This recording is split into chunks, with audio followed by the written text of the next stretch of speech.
Lors des événements ayant conduit à l'interruption des vols, Air France semblait avoir agi sous l'influence des autorités françaises, utilisant ainsi son rôle de transporteur comme levier de pression politique.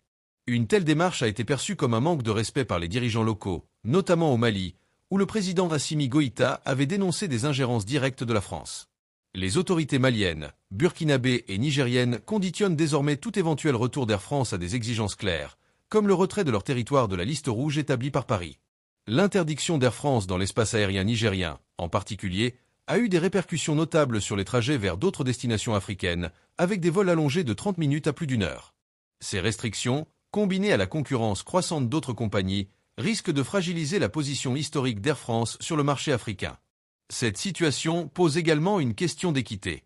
Les prix pratiqués par Air France pour les destinations africaines restent parmi les plus élevés, un paradoxe pour une compagnie qui aspire à entretenir des relations solides avec le continent. L'arrivée de nouvelles alternatives, comme Air Côte d'Ivoire, pourrait redistribuer les cartes et offrir aux voyageurs africains des options plus compétitives. Le débat sur le retour d'Air France dans la région dépasse le simple cadre commercial. Il reflète des enjeux plus larges liés à la souveraineté, à la dignité nationale et à la nécessité de redéfinir les relations entre la France et les pays du Sahel. La question reste ouverte. Sous quelles conditions ces États devraient-ils permettre à Air France de reprendre ses activités sur leur territoire? Car, à la fin, il s'agit d'une affaire d'intérêt mutuel et non d'émotion. Qu'en pensez-vous? Quels gains les États de l'AES devraient-ils exiger en échange de ce retour éventuel?